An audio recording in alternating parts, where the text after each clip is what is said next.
ಹೊಸ ವರ್ಷಕ್ಕೆ ಶತ್ರುಗಳಿಗೆ ಭಾರತದ ವಿಭಿನ್ನ ವೇಷ್. ಪ್ರಳಯ್ ಮಿಸೈಲ್ನ ಸಾಲ್ವೋ ಲಾಂಚ್ ಯಶಸ್ವಿ. ವಿಜಯ ಕರ್ನಾಟಕ ವೆಬ್ ವೀಕ್ಷಕರಿಗೆ ನಮಸ್ಕಾರ. ನಾನು ಶಿವಮೂರ್ತಿ ಸರ್ಬಾ. ವೀಕ್ಷಕರೇ, ಹೊಸ ವರ್ಷಕ್ಕೆ ಜಗತ್ತು ಕಾಲಿಟ್ಟಿದ್ದು ಎಲ್ಲರಿಗೂ ನವವರ್ಷಕ್ಕೆ ಶುಭವಾಗಲಿ ಅಂತ ವಿಶ್ ಮಾಡ್ತಿದ್ದಾರೆ. ಆದರೆ ಭಾರತ ಶತ್ರು ರಾಷ್ಟ್ರಗಳಿಗೆ ಹೊಸ ವರ್ಷಕ್ಕೆ ಪ್ರಳಯದ ವಿಶ್ ಮಾಡಿದೆ. ಹೊಸ ವರ್ಷದ ದಿನವೇ ಬದ್ಧ ವೈರಿಗಳಾದ ಚೀನಾ ಮತ್ತು ಪಾಕಿಸ್ತಾನದ ನಿದ್ದೆಯನ್ನು ಭಾರತ ಕೆಡಿಸಿದೆ.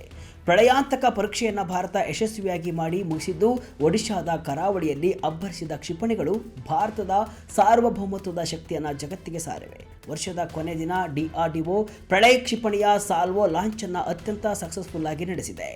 ಒಂದೇ ಲಾಂಚರ್ನಿಂದ ಅತ್ಯಂತ ಕಡಿಮೆ ಅವಧಿಯಲ್ಲಿ 2 ಮಿಸೈಲ್ಗಳನ್ನು ಲಾಂಚ್ ಮಾಡುವ ಮೂಲಕ ಭಾರತ ತನ್ನ ತಾಂತ್ರಿಕ ಪ್ರೌಢಿಮೆಯನ್ನು ಮೆರೆದಿದೆ. ಕೇವಲ ಪ್ರಳಯ್ ಮಾತ್ರವಲ್ಲ, ಇದಕ್ಕೂ ಒಂದು ದಿನ ಮೊದಲು Pinaka long range guided rocket ಕೂಡ ತನ್ನ ಟಾರ್ಗೆಟ್ ಅನ್ನು ನಿಖರವಾಗಿ ತಲುಪಿ ದಾಖಲೆಯನ್ನು ಬರೆದಿದೆ. ಹಾಗಾದ್ರೆ ಏನಿದು ಸಾಲ್ವೋ ಲಾಂಚ್? ಪ್ರಳಯ್ ಕ್ಷಿಪಣಿಯ ವಿಶೇಷತೆಗಳು ಏನು? ಇದು ಪಾಕಿಸ್ತಾನದ ನಸ್ರ್ ಮಿಸೈಲ್ಗಿಂತ ಹೇಗೆ ಶಕ್ತಿಶಾಲಿ? ಭಾರತದ ಈ ಹೊಸ ಅಸ್ತ್ರ ಶತ್ರು ಪಾಳ್ಯದಲ್ಲಿ ಯಾವ ರೀತಿ ಕಂಪನವನ್ನು ಸೃಷ್ಟಿಸಿದೆ ಎಂಬ ಸಂಪೂರ್ಣ ಮಾಹಿತಿಯನ್ನ ಈ ವಿಡಿಯೋದಲ್ಲಿ ಡೀಟೇಲ್ ಆಗಿ ನೋಡ್ಕೊಂಡು ಬರೋಣ. ಒಂದೇ ಲಾಂಚರ್, 2 ಮಿಸೈಲ್ ಉಡಾವಣೆ. ಒಡಿಶಾದ ಚಂಡೀಪುರದಿಂದ ಸಾಲ್ವೋ ಲಾಂಚ್. ಹೌದು, ಬುಧವಾರ ಡಿಸೆಂಬರ್ 31, 2025 ಬೆಳಗ್ಗೆ ಸುಮಾರು 10:30 ಹೊತ್ತಿಗೆ ಒಡಿಶಾದ ಇಂಟಿಗ್ರೇಟೆಡ್ ಟೆಸ್ಟ್ ರೇಂಜ್ನಿಂದ ಭಾರತ ಐತಿಹಾಸಿಕ ಪರೀಕ್ಷೆ ಮೂಲಕ ಹೊಸ ವರ್ಷದ ಸಂದೇಶವನ್ನು ಶತ್ರು ರಾಷ್ಟ್ರಗಳಿಗೆ ರವಾನಿಸಿತು. ಪ್ರಳಯ್ ಕ್ಷಿಪಣಿಯ 2 ಲಾಂಚ್ಗಳನ್ನು ಅತ್ಯಂತ ವೇಗವಾಗಿ ಒಂದರ ನಂತರ ಒಂದರಂತೆ ನಡೆಸಲಾಯಿತು.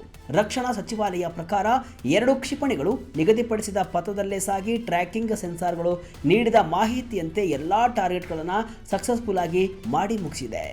ಇದು ಬರೀ ಪರೀಕ್ಷೆ ಅಲ್ಲ, ಇದು ಭಾರತೀಯ ಸೇನೆಯ ಯೂಸರ್ ಇವ್ಯಾಲ್ಯೂಯೇಷನ್ ಟ್ರಯಲ್ನ ಭಾಗವಾಗಿತ್ತು. ಅಂದರೆ ಈ ಕ್ಷಿಪಣಿ ಈಗ ಸೇನೆಗೆ ಸೇರ್ಪಡೆಯಾಗಲು ಸಂಪೂರ್ಣ ಸಿದ್ಧವಾಗಿದೆ ಎಂದರ್ಥ.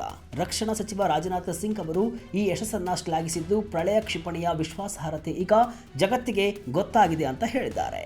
DRDO ಅಧ್ಯಕ್ಷ ಡಾಕ್ಟರ್ ಸಮೀರ್ ವಿ ಕಾಮತ್ ಕೂಡ ಈ ಸಿಸ್ಟಮ್ ಈಗ ಇಂಡಕ್ಷನ್ಗೆ ಅತಿ ಹತ್ತಿರದಲ್ಲಿದೆ ಅಂತ ಖಚಿತಪಡಿಸಿದ್ದಾರೆ. ಪ್ರಳಯ್ ಕ್ಷಿಪಣಿಯ ತಾಂತ್ರಿಕ ಬಲವೇನು? ಹೈಪರ್ಸಾನಿಕ್ ವೇಗ, ಅಚಲ ನಿಖರತೆ. ಇನ್ನು ಪ್ರಳಯ್ ಎಂಬುದು ಸಂಪೂರ್ಣವಾಗಿ ಭಾರತದಲ್ಲೇ ಅಭಿವೃದ್ಧಿಪಡಿಸಲಾದಂತಹ ಕ್ವಾಸಿ ಬ್ಯಾಲಿಸ್ಟಿಕ್ ಮಿಸೈಲ್. ಇದು ಸಾಲಿಡ್ ಪ್ರೊಪೆಲೆಂಟ್ ಬಳಸುತ್ತೆ. ಇದರ ಅತ್ಯಂತ ದೊಡ್ಡ ವಿಶೇಷತೆ ಅಂದರೆ ಇದರ ವೇಗ ಮತ್ತು ಪಥ. ಇದು ಟರ್ಮಿನಲ್ ಹಂತದಲ್ಲಿ ಮ್ಯಾಕ್ 5ರಿಂದ 6.1ರಷ್ಟು ಹೈಪರ್ ಸಾನಿಕ್ ವೇಗವನ್ನು ತಲುಪುತ್ತೆ. ಅಂದರೆ ಶಬ್ದದ ವೇಗಕ್ಕಿಂತ 6 ಪಟ್ಟು ಹೆಚ್ಚು. ಇದು ಶತ್ರುಗಳ ರಾಡರ್ಗಳಿಗೆ ಸಿಗದಂತೆ ಮಿಡ್ ಏರ್ ಮ್ಯಾನ್ಯುವರ್ಸ್ ಅಂದರೆ ಗಾಳಿಯಲ್ಲೇ ತನ್ನ ದಿಕ್ಕನ್ನು ಬದಲಿಸುವ ಸಾಮರ್ಥ್ಯವನ್ನು ಹೊಂದಿದೆ. ಇದರಿಂದ ಶತ್ರು ರಾಷ್ಟ್ರಗಳ ಕ್ಷಿಪಣಿ ನಿರೋಧಕ ವ್ಯವಸ್ಥೆಗಳಿಗೆ ಇದನ್ನು ಹೊಡೆದುರುಳಿಸುವುದು ಕಷ್ಟ ಸಾಧ್ಯ. ಇದರ ನಿಖರತೆ ಎಷ್ಟು ಅಂದರೆ ಇದರ ಸರ್ಕ್ಯುಲರ್ ಎರರ್ ಪ್ರೊಬಬಲ್ 10 ಮೀಟರ್ಗಿಂತಲೂ ಕಡಿಮೆ ಇದೆ. ಅಂದರೆ 106 ಕಿಲೋಮೀಟರ್ ದೂರದಿಂದ ಉಡಾಯಿಸಿದರೂ ತಾನು ಗುರಿಯಿಟ್ಟ ಜಾಗದ 10 ಮೀಟರ್ ವ್ಯಾಪ್ತಿಯಲ್ಲೇ ಇದು ಬ್ಲಾಸ್ಟ್ ಆಗುತ್ತೆ. 9.06 ಮೀಟರ್ ಉದ್ದ, 5.1 ಟನ್ ತೂಕ. ಪ್ರಳಯ ಕ್ಷಿಪಣಿ ಹೇಗೆ ವರ್ಕ್ ಆಗುತ್ತೆ ಗೊತ್ತಾ? ಪ್ರಳಯ್ ಮಿಸೈಲ್ ಭೌತಿಕ ಗುಣಲಕ್ಷಣಗಳನ್ನು ನೋಡುವುದಾದರೆ ಇದು 9.06 ಮೀಟರ್ ಉದ್ದ ಮತ್ತು 740 mm ವ್ಯಾಸವನ್ನು ಹೊಂದಿದೆ. ಇದರ ಒಟ್ಟು ತೂಕ 5.1 ಟನ್ ಆಗಿದ್ದು, ಇದರಲ್ಲಿ 2.94 ಟನ್ ಕೇವಲ ಘನ ಇಂಧನವೇ ಇರುತ್ತೆ. ಇದು 150ರಿಂದ 500 ಕಿಲೋಮೀಟರ್ ವರೆಗಿನ ದೂರದ ಗುರಿಯನ್ನು ಧ್ವಂಸ ಮಾಡಬಲ್ಲದು. ಅಷ್ಟೇ ಅಲ್ಲ, ಇದು 350ರಿಂದ 1000 kg ವರೆಗಿನ ವಿವಿಧ ರೀತಿಯ ವಾರ್ ಹೆಡ್ಗಳನ್ನು ಹೊತ್ತೊಯ್ಯಬಲ್ಲದು. ಇದರಲ್ಲಿ high explosive, free form fragmentation, penetration cum blast ಮತ್ತು ರನ್ವೇ ಡಿನಯಲ್ ಸಬ್ ಮ್ಯೂನಿಯೇಷನ್ಗಳನ್ನು ಬಳಸಬಹುದು. ಅಂದರೆ ಶತ್ರುಗಳ ಏರ್ ಫೀಲ್ಡ್ಗಳು, ಬಂಕರ್ಗಳು ಮತ್ತು ಕಮಾಂಡ್ ಸೆಂಟರ್ಗಳನ್ನು ಕ್ಷಣಾರ್ಧದಲ್ಲಿ ಧೂಳಿಪಟ ಮಾಡಲು ಇದು ಹೇಳಿ ಮಾಡಿಸಿದ ಅಸ್ತ್ರ.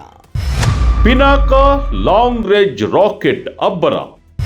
ಭಾರತದ ಡೀಪ್ ಸ್ಟ್ರೈಕ್ ಸಾಮರ್ಥ್ಯ 10 ಪಟ್ಟು ಹೆಚ್ಚಳ. ಇನ್ನೊಂದು ಪ್ರಳಯ ಕ್ಷಿಪಣಿಯ ಪರೀಕ್ಷೆಯ ಹಿಂದಿನ ದಿನವೇ ಭಾರತ ಮತ್ತೊಂದು ಸಾಧನೆ ಮಾಡಿತ್ತು. ಅದುವೇ ಪಿನಾಕ ಲಾಂಗ್ ರೇಂಜ್ ಗೈಡೆಡ್ ರಾಕೆಟ್ನ ಮೊದಲ ಹಾರಾಟ. ಈ ರಾಕೆಟ್ ತನ್ನ ಗರಿಷ್ಠ ವ್ಯಾಪ್ತಿಯಾದ 120 ಕಿಲೋಮೀಟರ್ ದೂರವನ್ನು ಯಶಸ್ವಿಯಾಗಿ ಕ್ರಮಿಸಿ ನಿಖರವಾಗಿ ಗುರಿಯನ್ನು ತಲುಪಿದೆ. ಇದನ್ನು ಹಾಲಿ ಇರುವ ಪಿನಾಕ ಲಾಂಚರ್ನಿಂದಲೇ ಉಡಾವಣೆ ಮಾಡಬಹುದು ಎಂಬುದು ಇದರ ವಿಶೇಷ. ಅಂದರೆ ಒಂದೇ ಲಾಂಚರ್ ಬಳಸಿ ವಿವಿಧ ಶ್ರೇಣಿಯ ಪಿನಾಕ ರಾಕೆಟ್ಗಳನ್ನು ಉಡಾಯಿಸಬಹುದು. ಭಾರತೀಯ ಸೇನೆಯು 2026ರ ವೇಳೆಗೆ ತನ್ನ ಪಿನಾಕ ರೆಜಿಮೆಂಟ್ಗಳ ಸಂಖ್ಯೆಯನ್ನು 10ಕ್ಕೆ ಏರಿಸಲು ಯೋಜಿಸಿದೆ. ಇದು ಗಡಿಭಾಗದಲ್ಲಿ ಭಾರತದ ಡೀಪ್ ಸ್ಟ್ರೈಕ್ ಸಾಮರ್ಥ್ಯವನ್ನು 16 ಪಟ್ಟು ಹೆಚ್ಚಿಸಲಿದೆ. ಇದು ಪಾಕಿಸ್ತಾನ ಹಾಗೂ ಚೀನಾ ವಿರುದ್ಧ ಭಾರತದ ಬಲವನ್ನು ಇನ್ನಷ್ಟು ಹೆಚ್ಚಿಸಲಿದೆ. ಹೈದರಾಬಾದ್ RCI DRDO ಲ್ಯಾಬ್ ಕೊಡುಗೆ.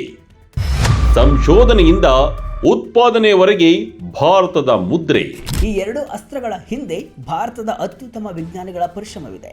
ಹೈದರಾಬಾದ್ನ ರಿಸರ್ಚ್ ಸೆಂಟರ್ ಇಮಾರತ್ ಈ ಕ್ಷಿಪಣಿಯನ್ನು ಅಭಿವೃದ್ಧಿಪಡಿಸಿದೆ. ಇದರೊಂದಿಗೆ DRDL, ASL, ARDO, HEMRL ಸೇರಿ ಹಲವು ಪ್ರಯೋಗಾಲಯಗಳು ಕೈಜೋಡಿಸಿವೆ. ಕ್ಷಿಪಣಿಯ ಏರ್ ಫ್ರೇಮ್ಗಾಗಿ ಹಗುರವಾದ ಕಾಂಪೋಸಿಟ್ಗಳನ್ನು ಬಳಸಲಾಗಿದೆ. ಇದು ಕ್ಷಿಪಣಿಯ ಮೊಬಿಲಿಟಿಯನ್ನು ಹೆಚ್ಚಿಸುತ್ತೆ. ಭಾರತ ಡೈನಾಮಿಕ್ಸ್ ಲಿಮಿಟೆಡ್ ಇದರ ಉತ್ಪಾದನೆಯ ಜವಾಬ್ದಾರಿಯನ್ನು ಹೊತ್ತುಕೊಂಡಿದೆ. ಸುಮಾರು 333 ಕೋಟಿ ರೂಪಾಯಿ ಬಜೆಟ್ನಲ್ಲಿ 2015ರಲ್ಲಿ ಆರಂಭವಾದ ಈ ಯೋಜನೆ ಇಂದು ಭಾರತವನ್ನು ರಕ್ಷಣಾ ಕ್ಷೇತ್ರದಲ್ಲಿ ಸ್ವಾವಲಂಬಿಯನ್ನಾಗಿ ಮಾಡಿದೆ.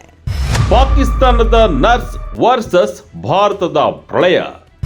ಸ್ಟ್ರಾಟಜಿಕ್ ಯುದ್ಧದಲ್ಲಿ ಭಾರತವೇ ಮೇಲುಗೈ. ಭಾರತದ ಪ್ರಳಯ ಕ್ಷಿಪಣಿ ಮತ್ತು ಪಾಕಿಸ್ತಾನದ ನಸ್ರ್ ನಡುವೆ ದೊಡ್ಡ ವ್ಯತ್ಯಾಸವಿದೆ. ಪಾಕಿಸ್ತಾನದ ನಸ್ರ್ ಕೇವಲ 60ರಿಂದ 70 ಕಿಲೋಮೀಟರ್ ವ್ಯಾಪ್ತಿ ಹೊಂದಿದ್ದು ಅದು ಟ್ಯಾಕ್ಟಿಕಲ್ ನ್ಯೂಕ್ಲಿಯರ್ ವೆಪನ್ ಅಥವಾ ಅಣ್ವಸ್ತ್ರಗಳನ್ನು ಬಳಸಲು ಡಿಸೈನ್ ಮಾಡಲಾಗಿದೆ. ಆದರೆ ಭಾರತದ ಪ್ರಳಯ 500 ಕಿಲೋಮೀಟರ್ ದೂರದವರೆಗೆ ಸಾಂಪ್ರದಾಯಿಕ ಶಸ್ತ್ರಾಸ್ತ್ರಗಳನ್ನು ಬಳಸಿ ದಾಳಿ ಮಾಡಬಲ್ಲದು. ಭಾರತದ ನೋ ಫಸ್ಟ್ ಯೂಸ್ ನ್ಯೂಕ್ಲಿಯರ್ ಪಾಲಿಸಿಗೆ ಯಾವುದೇ ಧಕ್ಕೆ ಬರದಂತೆ ಸಾಂಪ್ರದಾಯಿಕ ಯುದ್ಧದಲ್ಲಿ ಶತ್ರುಗಳನ್ನು ಮಟ್ಟ ಹಾಕಲು ಇದು ಅತ್ಯುತ್ತಮ ಅಸ್ತ್ರ. ಇದು ಪಿನಾಕ ರಾಕೆಟ್ ಮತ್ತು ಅಗ್ನಿ ಸರಣಿಯ ಕ್ಷಿಪಣಿಗಳ ನಡುವಿನ ಗ್ಯಾಪ್ ಅನ್ನು ತುಂಬುತ್ತೆ. ಅಗ್ನಿ ಕ್ಷಿಪಣಿಗಳು ಸಾವಿರಾರು ಕಿಲೋಮೀಟರ್ ದೂರದ ಸ್ಟ್ರಾಟಜಿಕ್ ಗುರಿಗಳಿದ್ರೆ ಪ್ರಳಯವು ಗಡಿಭಾಗದ ತಕ್ಷಣದ ಬೆದರಿಕೆಗಳನ್ನು ನಿಗ್ರಹಿಸಲು ಬಳಕೆಯಾಗಲಿದೆ. ಗಡಿ ಸುರಕ್ಷತೆಯಲ್ಲಿ ಪ್ರಳಯದ ಪಾತ್ರವೇನು? ಚೀನಾ ಪಾಕ್ಗೆ ಭಾರತದ ಖಡಕ್ ಸಂದೇಶ.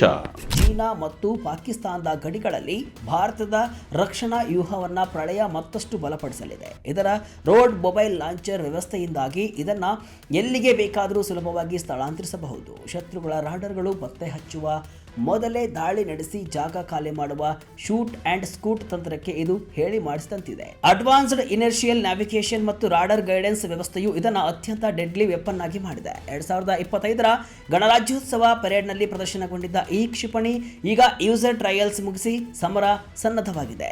ಒಟ್ನಲ್ಲಿ ಪ್ರಳಯ ಮತ್ತು ಪಿನಾಕ ಮಿಸೈಲ್ಗಳ ಯಶಸ್ವಿ ಪರೀಕ್ಷೆಯು ಭಾರತದ ರಕ್ಷಣಾ ಶಕ್ತಿಯನ್ನ ಜಗತ್ತಿಗೆ ಮನವರಿಕೆ ಮಾಡಿಕೊಟ್ಟಿದೆ. ಶತ್ರು ದೇಶಗಳ ವಾಯುನೆಲೆಗಳು, ಶಸ್ತ್ರಾಸ್ತ್ರಗಳ ಗೋದಾಮುಗಳು ಮತ್ತು ಕಮಾಂಡ್ ಕೇಂದ್ರಗಳ ಮೇಲೆ ಕ್ಷಣಾರ್ಧದಲ್ಲಿ ಪ್ರಹಾರ ನಡೆಸುವ ಸಾಮರ್ಥ್ಯ ಈಗ ಭಾರತಕ್ಕೆ ಒಲಿದಿದೆ. DRDO ವಿಜ್ಞಾನಿಗಳ ಈ ಸಾಧನೆ ಆತ್ಮನಿರ್ಭರ ಭಾರತದ ಕನಸಿಗೆ ಹೊಸ ವೇಗವನ್ನು ನೀಡಿದೆ. ಗಡಿಭಾಗದಲ್ಲಿ ಶಾಂತಿ ಬಯಸುವ ಭಾರತ ತನ್ನನ್ನು ಕೆಣಕುವವರೆಗೆ ಪ್ರಳಯದ ಮೂಲಕ ಉತ್ತರ ನೀಡಲು ಸಿದ್ಧವಾಗಿದೆ ಎಂಬುದಕ್ಕೆ ಈ ಸಾಲ್ವೋ ಲಾಂಚ್ ಪರೀಕ್ಷೆಯೇ ಸಾಕ್ಷಿ.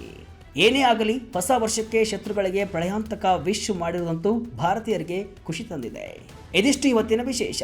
ಇದೇ ರೀತಿಯ ಹಲವು ವಿಶ್ಲೇಷಣೆ ಮಾಹಿತಿ ಅಷ್ಟೇ ಅಲ್ಲ, ಮನೋರಂಜನೆಯ ವಿಡಿಯೋಗಳಿಗಾಗಿ ವಿಜಯ ಕರ್ನಾಟಕ ವೆಬ್ಸೈಟ್, ಫೇಸ್ಬುಕ್ ಹಾಗೂ ಯೂಟ್ಯೂಬ್ ಪೇಜನ್ನು ಫಾಲೋ ಮಾಡಿ. ಧನ್ಯವಾದಗಳು.